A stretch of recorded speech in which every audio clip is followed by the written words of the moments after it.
market would despise and hate. I operate like a venture capitalist. But instead of operating like a venture capitalist for startups, I operate as a venture capitalist for a super established, dominant player who has absolute monopoly. That's how I operate and that's how I go after.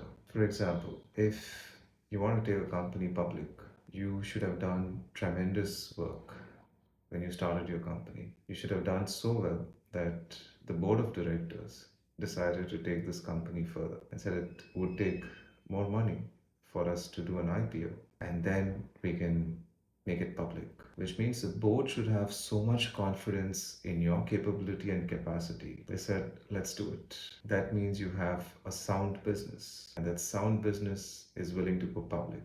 And you've gone so well in terms of a public limited company that you decided to have a secondary market for it, which is the future and options to it, which means you've got so good at it that you're able to beat quite a few in your game. Those are the companies which are of interest to me. That's essentially what I look for. You've got to be too big to fail for you to have my attention. And that's what I look for. And I leverage my cash flow business. I always go after a cash flow business. And my cash flow business, I wouldn't take more than 30 to 40% of my cash flow business and put it in the stock market, which is I am so persistent in what I do is only if I make, let's say, 5x, 10x of the profits, that's when I would take it. And I'm okay if I get zero. And that's why I use options.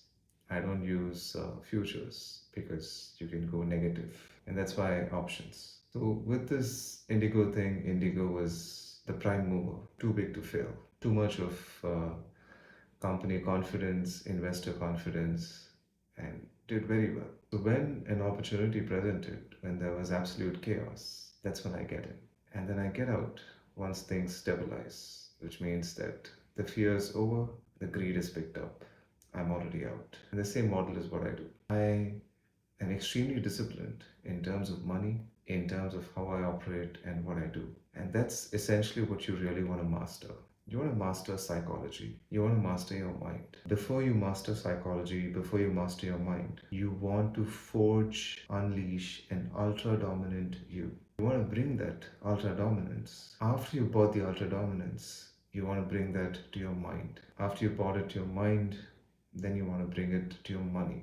That's how you want to build this reality. Then you would be unstoppable. You would be the master money generator.